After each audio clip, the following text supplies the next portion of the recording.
जमलेल्या माझ्या तमाम हिंदू बांधवांनो, भगिनीनो आणि मातांनो,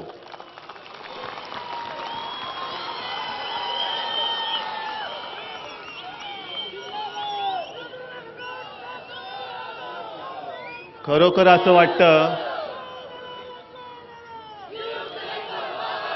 की हे वातावरण नुसतं अनुभवत बसावं, या सागराचं दर्शन नुसतं घेत बसावं, आपण काही बोलूच नाही. आज संपूर्ण कोकण तुम्ही सर्व मर्दानी भगवा करून टाकलेला आहात. फक्त मला एक सांगा की ही भगवी लाट मला विधानसभेच्या आणि लोकसभेच्या निवडणुकीत तुम्ही दाखवणार आहात की नाही. आज खूप वर्षानंतर मी सिंधुदुर्गामध्ये आलेलो आहे. विनायक राऊतांनी उल्लेख केला, समोर मच्छिंद्रनाथांची तपोभूमी आहे. तसं कोकणचं आणि आपलं नातं, शिवसेनेचं नातं हे फार घट्ट आहे. कोणी किती मध्ये आले तरी त्यांना म्हणे येऊन बघ, डोळे पांढरे होतील पण कोकणचा भगवा रंग काही जाणार नाही. फक्त एका गोष्टीची आज मला राहून राहून आठवण येते आहे, तुम्हालाही आठवण येत असेल. शिवसेना प्रमुख ज्या वेळेला कोकणात आले होते त्यावेळेला कुठेही न झुकणारं मस्तक त्यांनी तुमच्या समोर झुकवलं होतं, तुमच्यासमोर नतमस्तक झाले होते. आणि तीच परंपरा मी पुढे घेऊन जातो आहे, म्हणून माझं सुद्धा कर्तव्य आहे आणि त्याच भावनेतनं मी सुद्धा आपल्यासमोर नतमस्तक होत आहे.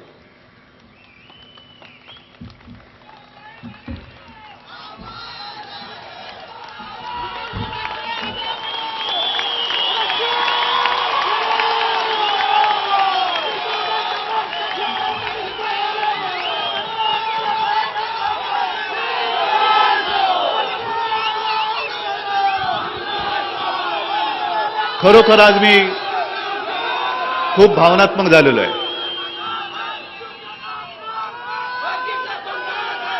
कारण हे सगळं प्रेम जे आहे हे विकत घेऊ शकता येत नाही. हे विकत घेतलेलं प्रेम नाही, हे हृदयापासून, मनापासून निर्माण झालेलं प्रेम आहे. आणि हे प्रेम, ही ताकद, ह्याच जोरावरती मी हे शिवधनुष्य उचलतोय. अनेकांना असं वाटलं होतं की शिवसेना आता संपेल. असे अनेक वर्ष देव पाण्यात घालून बसलेत. पण ज्यांनी देव पाण्यात घातले ते स्वतः पाण्यात बुडाले, देवही तिथेच राहिले आणि शिवसेनाही तिथेच राहिली. आणि आज तर काय, मच्छिंद्रनाथांच्या तपोभूमीच्या साक्षीने आपण ही नवीन सुरुवात करतोय. इतिहासाची पुनरावृत्ती होते होते होते असं म्हणतात, मला माहित नाही. अर्थात जास्त काळ काय आपण इतिहास नुसतं घोकत बसलो म्हणून आपण मोठे होत नाही. जर इतिहासाचे आपण अभ्यासक असू आणि शिवरायाला आपलं दैवत मानणार असू, मच्छिंद्रनाथांना आपला देव मानणार असू, परशुरामाला देव मानणार असू, तर जसं त्यावेळेला त्यांनी माजलेले असुर हे नष्ट केले, तसेच आत्ता कोण कोण असुर माजले ते तुम्हाला माहिती आहे. अनेक जण मला म्हणाले की आजची तुमची सभा आहे. सामनामध्ये सुद्धा आले की आज वस्त्रहरण करणार उद्धव ठाकरे. मुळात वस्त्रहरण कोणाचं करायचं? ज्याच्या अंगावर वस्त्र असतं त्याचं. ज्यांनी लाज लज्जा शरम सोडून दिलेली आहे त्यांचं वस्त्रहरण करणार काय? बरं, आणि दुसरी महत्वाची गोष्ट अशी की ही तुम्ही सगळ्यांनी मिळून माझ्या हातात गदा दिलेली आहे. आता एवढी हनुमानाची गदा, पांडवांची गदा घेऊन का मी ढेकून मारू? अरे ढेकून मारायला गदेची आवश्यकता नाही, पायाच्या जोड्याने किंवा एका अंगठ्याने चिरडून टाकता येतो ढेकून. हे असं चिरडलं की ढेकून चिरडतो. आणि ताकद ही मनगटामध्ये आणि मनामध्ये असावी लागते. आणि तुमच्या सगळ्या मर्द मावळ्यांच्या मनगटात ती ताकद आहे ना.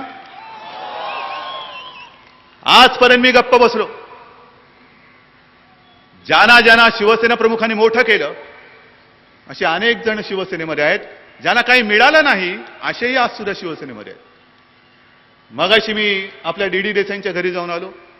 एक जुना माणूस, ज्याने इकडे शिवसेनेची मूर्तमेढ रोवली, अशा त्या पिढीतला एक माणूस आज मृत्यूशी झुंजतोय. त्यांच्या घरी मी जाऊन आलो. आणि मी जगदंबेच्या चरणी हीच प्रार्थना करतोय, आपल्या सगळ्यांच्या साक्षीने करतोय, की लवकरात लवकर आमचे डीडी खणखणीत बरे होऊन पुन्हा आमच्यामध्ये येऊ देत, पुन्हा आमच्यात येऊ देत. ही जी अशी माणसं आहेत की त्यांना काही मिळो ना मिळो, मुळामध्ये मला काही पाहिजे म्हणून मी शिवसेनेत आलोच नाही, तुमच्यासाठी मी काम करायला आलोय, अशा भावनेतली ही जी काही लोक आहेत त्यांची भगव्याची नाळ अद्याप तुटलेली नाही आणि कोणी तोडू शकत नाही, अजिबात नाही. आणि दुसरा उल्लेख मी मुद्दामून करतो, तसंच मी दत्ता दळवींच्या घरी जाणार होतो, हॉटेलमध्ये जाणार होतो. गौरव आला ना, गौरव तर आज पुन्हा शिवसेनेत आला. पण काही वेळेला काय होतं, आपण कार्यक्रम ठरवतो आणि मग प्रत्यक्षात जायला लागलो की असं वाटतं अरे किती लांब किती लांब, मग पुढचं सांगतो आत्ता आलं कधी आलं, आणि मग मधल्या वाटेतनं मी परत आलो. दत्ता हा आमचा रोजचा हक्काचा माणूस आहे, घरी रोज येणारा माणूस आहे. मगाशी वहिनी आल्या, मला म्हणाले उद्धवजी मी तुमच्यावरती नाराज झाले. म्हटलं ठीक आहे, नाराज झालात हरकत नाही. मग 2 मिनिटांनी म्हणतात की अहो कसं तुमच्यावरती नाराज होणार, आपली जी काय माणसं असतात त्यांच्यावरती नाराज कसं होता येईल.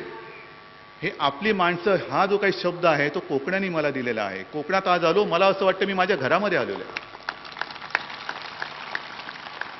पण दत्ता दळवींचा उल्लेख एवढ्यासाठी केला नाही तर उद्या तेवढीच बातमी पत्रकारांना सांगतो की बाबा कृपया गैरसमज करून घेऊ नका, नाही तर दत्ता दळवींच्या घरी जाणे टाळले.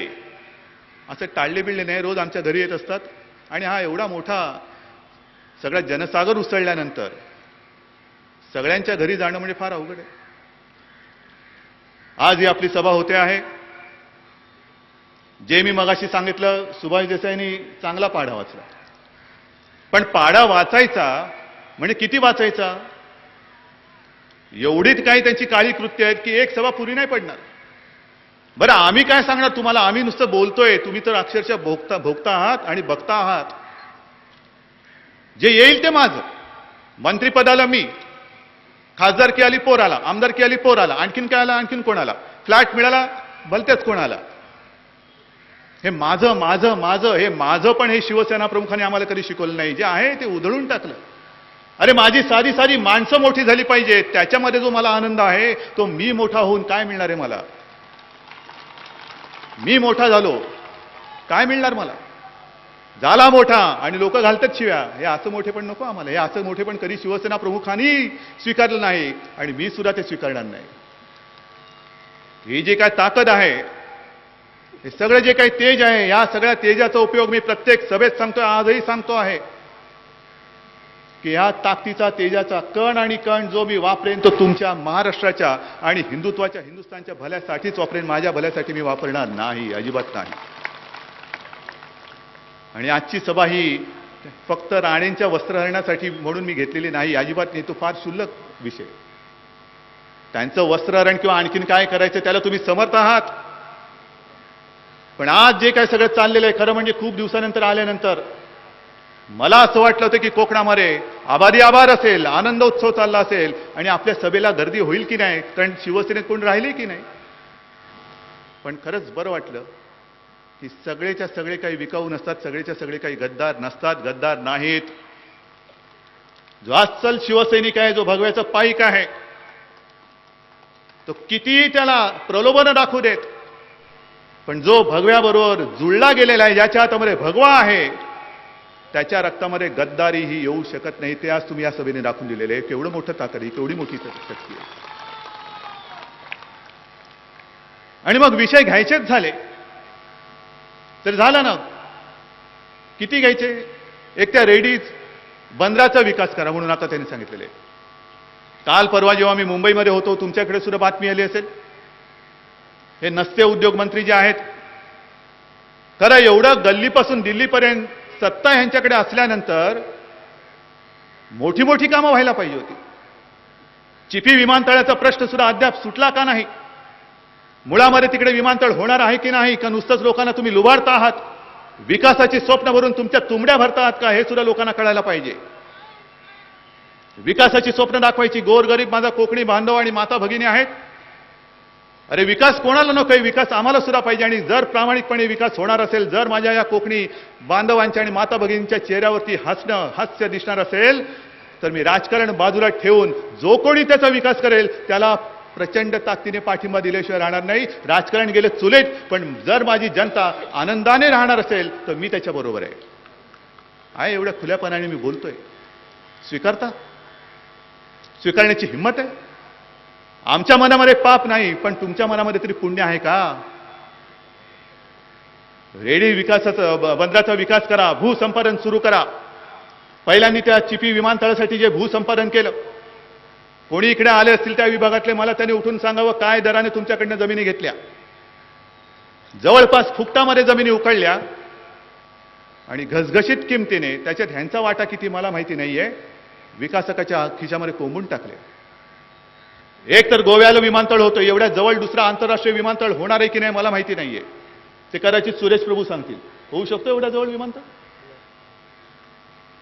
म्हणजे काय झालं, तुम्ही ज्यांच्याकडे जी जमीन होती ती तर तुम्ही फुकटात लाटली,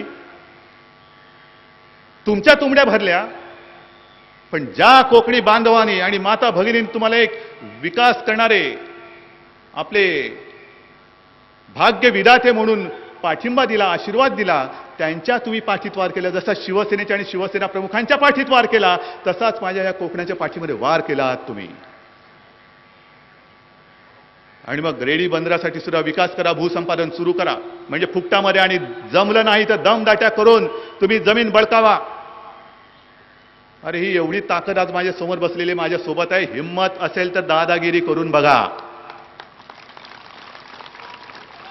हिम्मत असेल तर दादागिरी करून बघा.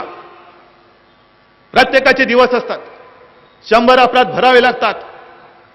हे 100 अपराध आता भरून झालेले आहेत. आता तुमच्या दादागिरीला इकडे कुत्र विचारणार नाही, कुत्र सुद्धा महत्व देणार नाही. एवढ्या प्रचंड ताकदीने आणि मनाने भडकून उठलेला हा कोकणी महासागर आहे.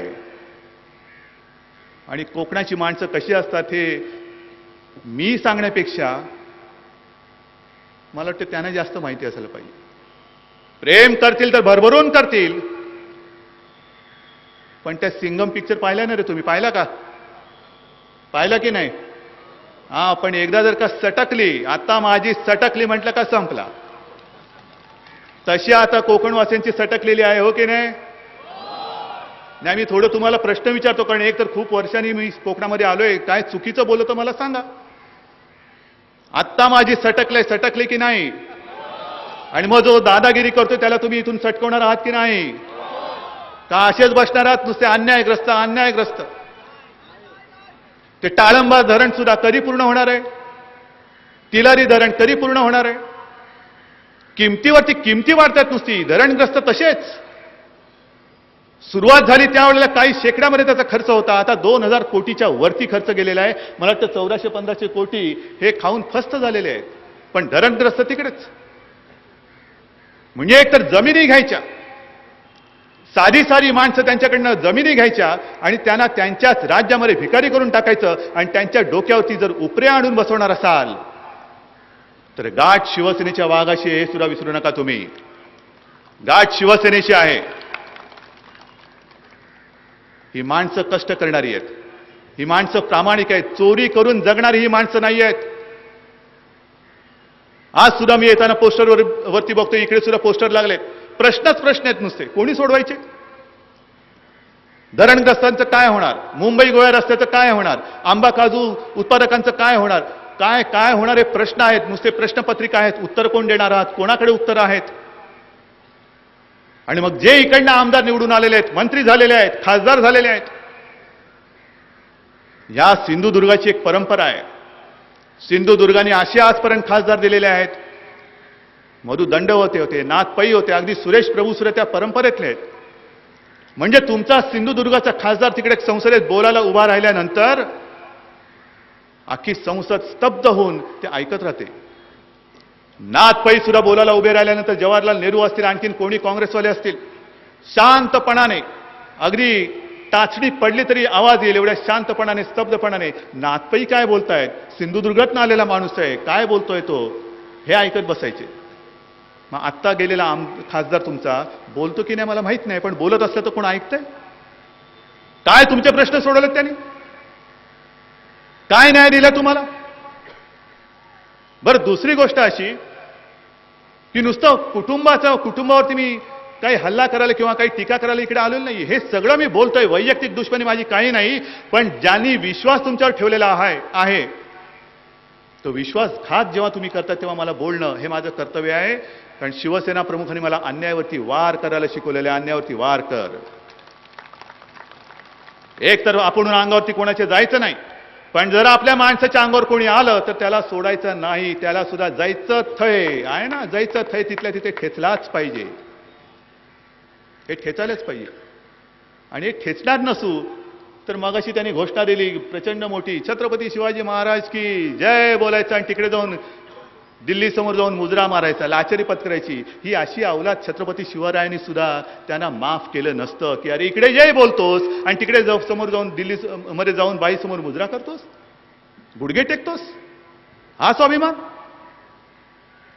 पण ज्या पक्षामध्ये ते आहेत त्या काँग्रेस पक्षाचं सुद्धा जे काय आज कडबोळ झालेलं आहे, आमची अपेक्षा पृथ्वीराज चव्हाणांकडनं सुद्धा आहे, अगदी शरद पवारांकडनं सुद्धा आहे. कारण काल परवाकडे शरद पवारांनी एक बैठक घेतली आपल्या राष्ट्रवादी पक्षाची. राष्ट्रवादी पक्षाची बैठक घेतल्यानंतर वृत्तपत्रात जे आलं की त्यांनी त्यांच्याच मंत्र्यांची कान उघडणी केली, कान पिचक्या दिल्या त्यांना. काय बोलले ते की तुम्ही इतकी वर्ष मंत्रीपद भोगून सुद्धा अपयशी ठरलात. मी विचार केला शरद पवार राष्ट्रवादी सोडतायत की काय? काय भरोसा नाही त्यांचा. काय सोडतील आणि काय पकडतील माहीत नाही बाबा आपल्याला. आतापर्यंत किती वेळा काँग्रेस सोडली, किती वेळा दुसऱ्या काँग्रेस स्थापन केल्या, पुन्हा काँग्रेसमध्ये गेले. तसंच राष्ट्रवादी सोडतायत की काय अजित पवाराला त्रासून? पण तसं नाही. ते काय म्हणाले की तुम्ही मंत्रीपद भोगून सुद्धा राष्ट्रवादीच्या लोकसभेतल्या जागा अधिक निवडून आणण्यासाठी म्हणून अपयशी ठरलात. अहो पवार साहेब, लोकसभेची निवडणूक अजून दूर आहे. आज महाराष्ट्रामध्ये जे काय सगळ्या समस्यांचं थैमान आहे. एका बाजूला तुमचा पुतण्या काय बोलतो आणि काय नाही, तो शुद्धीत सुद्धा शुद्धीवर असतो की नाही हेच आम्हाला कळत नाही. त्यांना कळते की ते त्यांना आम्हाला माहिती नाही. वाटेल ते बोलतो आहे. आर पाटील तर निर्लज्जपणाने सांगतायत की गेल्या वर्षी महाराष्ट्रामध्ये 1700 बलात्कार झाले. बलात्कार होऊ कसे शकतात? बरं त्यांना जर का काही प्रश्न विचारला मग तुम्ही काय करता आहात, मी काय करू म्हणे, माझ्या हातात दंडुका द्या मग मी बघतो काय करायचं. अहो इतके वर्ष तुम्ही बसलात गृहमंत्री, तुमच्या हातामध्ये काय पकडून बसलात? कायदा आणि सुव्यवस्था आहे ना, मग तुम्ही नाही वचक बसू शकत? धरणग्रस्तांचा सुद्धा जो काही प्रश्न आहे, 70,000 कोटीचा घोटाळा झालाय. कुठे अजित पवारांच्या तोंडावरची माशी हालत नाही ना सुरकुती हालत. निर्विकारपणाने आणि निगडगट्टपणाने संपूर्ण महाराष्ट्रभर फिरतायत. जणू काही आरोप करणारे गुन्हेगार आहेत की अरे तुम्ही आमच्यावरती आरोप करतात, निर्लज्ज आहात तुम्ही. आणि मग तिकडे सुद्धा तेच चाललेले घोटाळ्यामागून घोटाळे वरती येत आहेत. म्हणजे मी काल कुठल्या त्या माणगावच्या सभेत बोललो की गुढीपाडव्याच्या दिवशी आपण हिंदू मराठी हे नवीन वर्ष सुरू करतो. आपल्याला माहिती असतं की नवीन वर्षामध्ये आणखीन काही वेगळं होणार नाही, पण तरी सुद्धा एक आशा असते, आशेवरती आपण जगत असतो. आणि मग भेटलो की नवीन वर्ष तुम्हाला सुखाचं, समृद्धीचं, आनंदाचं, भरभराटीचं जावो. म्हटलं काँग्रेसवाले आणि राष्ट्रवादीवाले एकमेकाला जेव्हा भेटत असतील, मंत्री जेव्हा भेटत असतील, तेव्हा ते बोलत असतील की हे नवं वर्ष तुम्हाला उत्तमोत्तम मोठमोठ्या घोटाळ्यांचं जावो. निर्लज्जम सदा सुखी अशी अवलाद आहे. मध्यंतर त्या भास्कर जाधवांचं जे काय त्यांच्या घरातलं लग्न झालं इकडे कोकणात, राज्यात पडलाय दुष्काळ आणि थाटामाटामध्ये त्यांनी बार उडवला, लग्नाचा बार उडवला. शरद पवारांची झोप उडाली. शरद पवार म्हणाले की माझी झोपच उडाली म्हणे. राज्यात दुष्काळ पडला असताना एवढ्या थाटामाटात लग्न यांनी केलं कसं? अहो केलं कसं काय? तुम्हीच पोचलेली लोक आहेत. या सगळ्या भ्रष्टाचारांचे पोशिंदे तुम्ही आहात. तुमचे मंत्री अपयशी ठरले ते तुमच्या जागा निवडून न आणण्याचं कारण हे आहे की तुम्ही मंत्री झालात पण माझ्या जनतेच्या आशा आकांक्षांना तुम्ही पूर्ण केलं नाहीत. म्हणून तुम्ही नालायकपणाने, खरं म्हणजे जे आता मिळवत आहे ते नालायकपणा सोडून राजीनामा द्या, राजीनामा द्या. अगदी शरद पवार सुद्धा कृषी मंत्री म्हणून काय करतायत? कधीतरी या कोकणामध्ये येऊन त्यांनी कोकणवासियांना विचारलं की मी या देशाचा कृषी मंत्री आहे, काय कोकणवासियांना सांगा मला काय तुमच्या अडचणी आहेत? का अजून आंबा उत्पादक, काजू उत्पादक, आणखीन काय काय जे कोणी आहात, काय तुमच्या अडचणी आहेत मी सोडवतो. बोललेत कधी?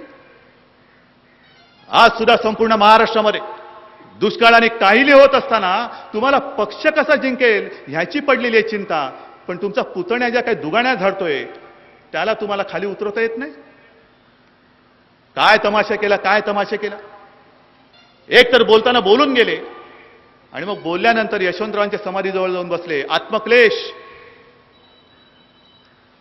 अजित पवार, तुम्हाला आत्मक्लेश करून घ्यावे लागतात.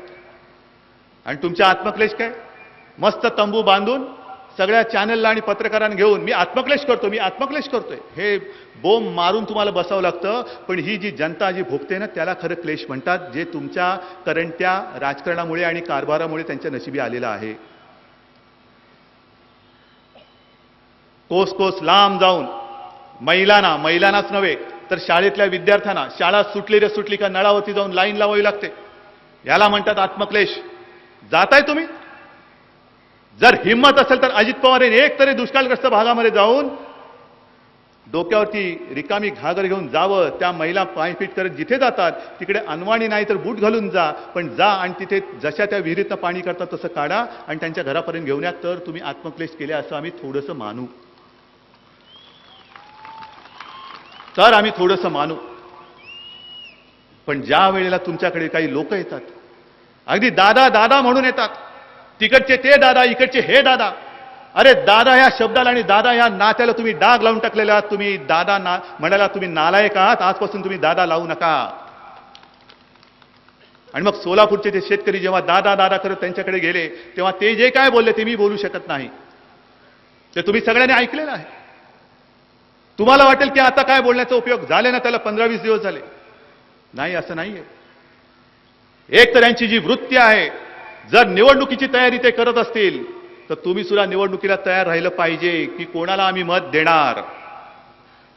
पाणी मागायला गेल्यानंतर ते जे काही तुम्हाला देऊ इच्छितात आणि तरी सुद्धा निवडणुकीची तयारी करणार असतील तर तुम्ही त्यांना काय द्यायचंय आत्ता ठरवा.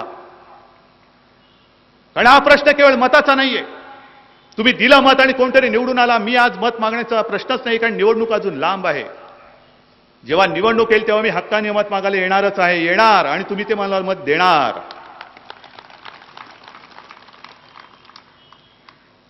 पण तुमच्याकडे ती ताकद आहे.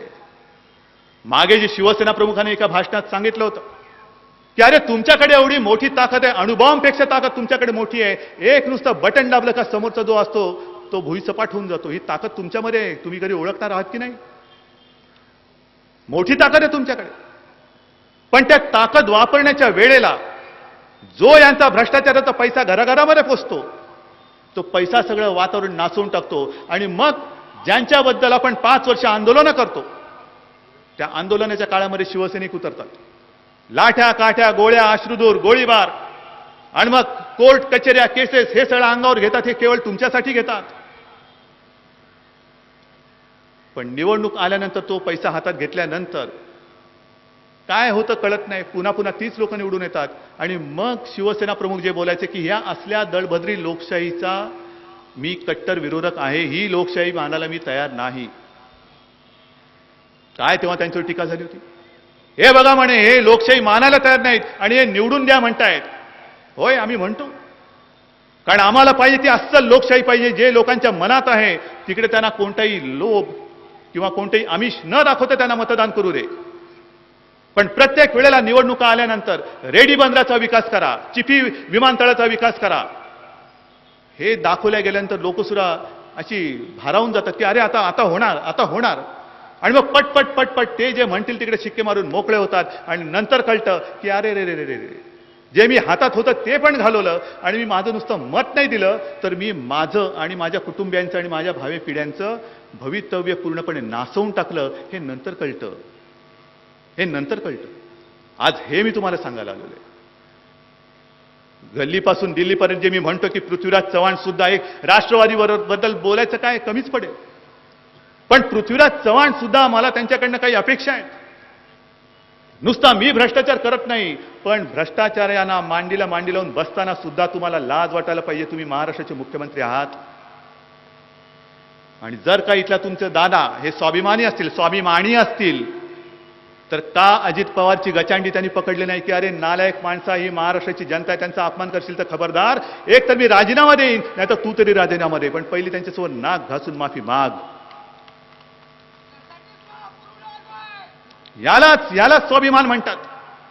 नुसती पोस्टर लावली की स्वाभिमानी नेता म्हटल्यानंतर स्वाभिमानी होत नाही. स्वाभिमान असेल तर तो दाखवावा लागतो की जो माझ्या जनतेचा अपमान करेल, जसं चिंतामणराव देशमुखांनी केलं होतं, नेहरूंच्या तोंडावरती राजीनामा फेकून दिला होता. तुम्ही माझ्या महाराष्ट्राच्या जनतेचा अपमान करतात, मी तुमच्या मंत्रिमंडळात राहू शकत नाही, राहू इच्छित नाही, हा घ्या माझा राजीनामा. आहे तशी धमक कोणामध्ये आहे? पण धमकच नाही कोणामध्ये. पृथ्वीराज सुरा कसं, तुका म्हणे उगी राहावे, जे जे होईल ते ते पाहावे. हे बरं आहे आपलं, म्हणजे स्वतः सज्जन आहे, पण माझ्या बाजूचा दुर्जन आहे त्याला मी काय करू? अरे पण मग घाणानं त्याच्या दोन कानाखाली मारा. ते नाही करायचं. काही म्हटलं की मी चौकशी करतो, असं व्हायला नाही पाहिजे होतं. अहो कसली चौकशी करताय? आदर्श घोटाळ्याचा जो आता अहवाल आलेला आहे, याच्यामध्ये मंत्री कोणी गुन्हेगारच नाही आहेत, सगळे आहेत ते IPS IAS जे काय अधिकारी आहेत तेच गुन्हेगार आहेत. का? मग देसाई साहेबांनी सांगितलं ही जी काही एक दोन नावं आली, ही काय त्या अधिकाऱ्यांचे कोण लागतात? हे कोणाचे कोण लागतात? कोणामुळे त्यांना तिकडे फ्लॅट मिळाले आहेत, कोणामुळे त्यांना घरं मिळालेली आहेत? आणि जर का संपूर्ण कारभार हे अधिकारी चालवत असतील तर मंत्र्यांचा उपयोग काय? मग त्याच्यापेक्षा बैल पाळलेले बरे. बैल बरे, निदान शेतीला तरी कामाला येतात. पण घोटाळे झाल्यानंतर म्हणजे घोटाळे यांनीच करायचे, चौकशा समित्या यांनीच नेमायच्या, म्हणजे हेच गुन्हेगार, हेच न्यायमूर्ती आणि हेच त्यांना सोडून देणार. हे चालते तुम्हाला? ही लोकशाही तुम्हाला मंजूर आहे? अरे तुम्ही पेटून उठलं पाहिजे की ही लोकशाही आम्हाला मंजूर नाही, हे थोतांड आहे. ती गाडगीळ समिती सुद्धा अगदी निर्विकारपणाने सांगते 70,000 कोटीचा घोटाळा झाला, म्हणजे आम्हाला मर्यादा आहे, या मर्यादेत राहूनच ही चौकशी करावी लागेल. मग काय तुमचा अहवाल येणार? आणि कशाला झक माराल तुम्ही नाटक करताय चौकशीचं? सांगून टाका ना की याच्यात अजित पवार निर्दोष आहे, तेवढंच बाकी आहे सांगायचं. पण तमाशे करायचे, नाटक करायचं आणि लोक हळूहळू विसरली का हळूच कुठेतरी सांगायचं यांचा काही संबंध नव्हता, हे निर्दोष आहेत. म्हणजे 70,000 कोटीचा घोटाळा झाला, खाऊन फस्त, आणखीन पुन्हा 150,000 कोटीचा घोटाळा करायला मोकळे. हा सगळा जो काही तमाशा चाललेला आहे, हा तमाशा जर संपवायचा असेल तर आजपासून मी शिवसेनेची नवीन सुरुवात, नवीन वाटचाल या कोकणामध्ये, या परशुरामाच्या आणि मच्छिंद्रनाथाच्या भूमीत केलेली आहे. ही सिंधुदुर्ग ही छत्रपतींची सुद्धा आवडती भूमी होती. जर तुम्ही सगळे सोबत आलात ना, तर ही लोकशाही जी आहे, ही घाणेरडी लोकशाही संपवून खरी खुरी लोकशाही मी महाराष्ट्रात आणून दाखवल्याशिवाय राहणार नाही, हे वचन मी आज तुम्हाला देतो. अरे द्या ना एकदा मजबूत सरकार, असं द्या की इतर राज्य बघत बसतील, अरे महाराष्ट्र कुठे आहे? हा शिवप्रभूचा महाराष्ट्र आहे, हा शिवप्रभूचा महाराष्ट्र आहे. जे छत्रपती शिवाजी महाराजांनी सांगितलं होतं, उगाच आम्ही तो पुतळा ठेवतो, उगाच त्यांचा त्यांना हार घालतो, शिवजयंती काय साजरी करतो, मग रायगडावरती काय जातो, आहे आम्हाला ती आमच्यात लायकी आहे? जर छत्रपतींना आम्ही दैवत मानत असू तर छत्रपतींची जी काही आदेश होते, जी काही त्यांची आज्ञापत्र होती, तो अंमल आज आपण करण्याची आपल्यात धमक आहे का, हिंमत आहे का? छत्रपतींनी परवा जे शरद पवार म्हणाले की शिवछत्रपतींनी भोसल्यांचं राज्य नाही केलं, रयतेचं राज्य केलं. तुमच्या इथल्या मंत्र्याला सांगा छत्रपती त्यांनी काय केलं होतं? भोसल्यांचं राज्य नाही केलं, तसं त्यांनी राणेंचं राज्य जे केले तसं नाही, रयतेचं राज्य निर्माण कर. पण जे आणखीन छत्रपतींनी सांगितलं होतं की गरीबाच्या भाजीच्या देठाला देखील धक्का लागता कामा नये. आज गोर गरीब मुळापासून उखडला जातोय आणि ते उखडण्याचं काम सत्ताधारी करतायत आणि तरी शिवप्रभूंना ते हार घालतायत. खरं म्हणजे ह्यांना कोणालाही शिवप्रभूंच्या पुतळ्याला हार काय, त्यांना स्पर्श करण्याची सुद्धा त्यांची लायकी नाही, अजिबात नाही. जे रयतेला पाहिजे, जनतेला पाहिजे. आज सुद्धा तिकडे रत्नागिरीतनं सुद्धा काही लोक आलेत. जैतापूर हा जो काही अणुप्रकल्प आहे आपण लढतो आहोत, पण सरकार म्हणते आम्ही आणणार, सरकार म्हणते आम्ही आणणार. अरे आणणार म्हणजे काय? अणुभट्टी म्हणजे काय हातभट्टी आहे की पहिल्या धारेची मिळाली आणि झाले तर राहून गेले? काहीतरी कळते का तुम्हाला? पूर्ण जगामध्ये हे जे काही तंत्रज्ञान आहे हे आता हळूहळू सगळं बंद होत चाललेलं आहे. जर्मनी बंद करते, अमेरिका सुद्धा फार सावधतेने पावलं टाकते आहे. स्वित्झर्लंडमध्ये सुद्धा त्याच्यावरती गोंधळ आहे. आणि मग जगाने नाकारलेलं तंत्रज्ञान असेल किंबहुना असेल, पण धोकादायक तंत्रज्ञान जर का ते असेल तर ते महाराष्ट्राच्या माथ्यावरती का? विकास आम्हालाही पाहिजे, वीज आम्हालाही पाहिजे. पण एक मला सांगा, पत्रकार बांधवांनी सांगावं, तुमच्याकडे काय माहिती आहे? जैतापूरच्या अणुप्रकल्पातून 100% वीज महाराष्ट्राला मिळणार आहे? फुकट मिळणार आहे? स्वस्तात मिळणार आहे? नाही. जमीन जी आपली होती ती घेतली, केंद्राने घेतली. अणुभट्टी इकडे लागणार आणि जगात नसेल एवढ्या प्रचंड ताकदीचे 10,000 मेगावॉटची ते अणुऊर्जा प्रकल्प इकडे सुरू होणार, वीज सुरू होणार, निर्माण करणं सुरू होणार. ही वीज जाणार केंद्राकडे आणि केंद्राकडनं मग महाराष्ट्राला मिळणार. आणि ती सुद्धा मला वाटतं ठीक आहे, थोडी सवलतीच्या दरात मिळेल, पण बाकीची वीज ही देशभरात जाणार. म्हणजे काही टक्के विजेसाठी आम्ही 100% धोका घ्यायचा. आहात तुम्ही तयार? आणि प्रश्न फक्त जैतापूरचा नाहीये. जे जपानमध्ये झालं, ती अणुभट्टी फुटल्यानंतर संपूर्ण आसमंत कित्येक शेकडो मैलाचा परिसर हा पूर्णपणे अणुऊर्जेने प्रदूषित करून टाकला. जे चेर्नोबिलमध्ये झालं तसंच इकडे कधीतरी होऊ शकेल ही भीती आहे ना. एक तर आपल्या देशाला भूकंप ठीक आहे, पण अतिरेक्यांचा धोका हा सुद्धा आहे. आणि मग जे महाराष्ट्राबरोबर होणार आहे, आमचं म्हणणं हा प्रकल्प एवढा चांगला असेल तर देशातल्या कोणत्याही राज्याला तो देऊन टाका. जशी इतर राज्य जैतापूरमधून वीज विकत घेतील तसा माझा महाराष्ट्र समर्थ आहे की त्या राज्यातल्या अणुभट्टीतनं आम्ही पाहिजे तेवढी वीज विकत घेऊ. जा ना, दाखवा ना कोणाला तरी. मध्यंतरी मध्य प्रदेशचे जे मुख्यमंत्री आले होते त्यांना सुद्धा मी विचारलं.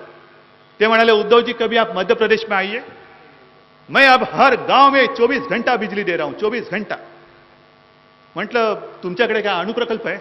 चल नाही नाही, न्यूक्लियर पॉवर का कोई संबंध नहीं, मैं हायड्रो थर्मल आणि आता सौर ऊर्जा या प्रकल्पातून म्हणजे मी माझं राज्य हे उजळवून टाकणार आहे. ते कसले दिवे लावतायत आणि हे कसले दिवे लावतायत? म्हणजे ते दिवे लावतायत आणि हे दिवटे इकडे आम्हालाच लुटून टाकतायत. हे कधीतरी संपवायला हवं. आज सुद्धा ते काय झालं, कस्तुरी रंगन त्यांना घेऊन ते फिरले, हेलिकॉप्टरमधनं फिरले. काय दाखवलं? ते शिवडाव दाखवलं की नाही दाखवलं मला माहित नाही. दोडा मार्ग असेल, आणखीन काय काय तुम्ही बोललात. हे नुसतं जाहीर केलं, वगळलं. अजूनही वगळलेलं नाही, ही माझी माहिती आहे. अजूनही वगळलेलं नाही. एक त्यांचा जेवढा काही प्रकल्प आहे तो तेवढा प्रकल्प त्यांनी सोडून घेतला. पण मॉरिटोरियमचे जे काही भूत आहे ते माझ्या सर्वसामान्य नागरिकांच्या डोक्यावरती आहे ना रे. म्हणजे खनिज म्हणून तुम्ही जांभा काढायचा नाही, रेती काढायची नाही, काही करायचं नाही, घराचं काम नाही, पण ह्यांच्या खाणी खणखणाट सुरू. आणि मग त्या खाणींसाठी तुम्ही रेडी बंदराचा विकास करतात काय? हे कुठेतरी तुम्ही मनाशी विचार करायला लागा. आधी एवढी ताकद इकडे प्रचंड ताकदीने शक्तीने तुम्ही जमलेला आहात. नुसते आले आणि गेले. मी सुद्धा अनेक वर्षांनी इकडे आलो, खूप बरं वाटलं. पण ते बरं वाटलं आणि मी घरी गेलो. मी माझ्या घरी, तुम्ही तुमच्या घरी. हे नाही. आपण आज शपथबद्ध व्हायला पाहिजे की जो जो माझ्या कोकणाच्या मुळावरती येईल त्याला मुळासकट मी उकडून फेकल्याशिवाय राहणार नाही. मुळासकट उकडून टाकल्याशिवाय राहणार नाही मी. आणि मग बाकीचे जे काही चिरगुट आहेत ते ढेकून मी म्हटलं त्यांना मारायला मला गदेची गरज नाही. त्यांना संपवला तुम्ही समर्थ आहात, कारण तुम्ही शिवप्रभूचा भगवा ध्वज घेतले, शिवसेना प्रमुखांचे सैनिक आहात. हे विसरू नका. हे इकडे जी काही गर्दी आणलेली आहे ही भाडकाऊ नाही. कोण आहे का रे इकडे भाडकाऊ? सगळे प्रेमाने आणि स्वतःच्या मनाने आलेले आहात ना रे. बघा, हा सोलापूरवरनं पण आलेला आहे. दादा घाबरू नको. बार्शी तालुक्यातनं तू आलेला आहेस. तुला मी माझ्या कोकणवासियांच्या समोर वचन देतोय, 2014 साली जे आपल्या शिवशाहीचं राज्य येईल त्यावेळेला मी सोलापूरचा पाणी प्रश्न सोडवल्याशिवाय राहणार नाही. हे माझं वचन मी यांच्या साक्षीने देतोय.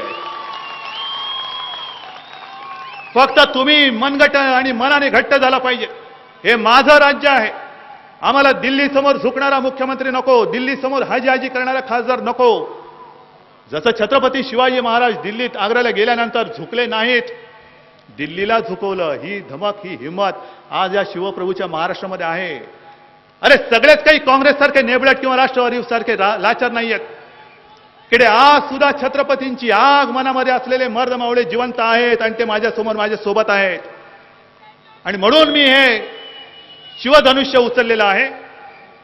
हे शिवधनुष्य जसं गोवर्धन पर्वत श्रीकृष्णाने उचलला, करंगळीवरती उचलला, पण त्याच वेळेला त्याच्याबरोबर त्याची जे सवंगडी होते त्यांनी आपापल्या परीने त्यांच्या काठ्या लाठ्या हात सगळ्यांनी तो भार उचलला, म्हणून तो गोवर्धन उचलला गेला. तसा हा गोवर्धन असंही शिवधनुष्य उचलायला तुमच्या खांद्यात आणि तुमच्या मनगटात ताकद आहे, ती आज मला पाहिजे.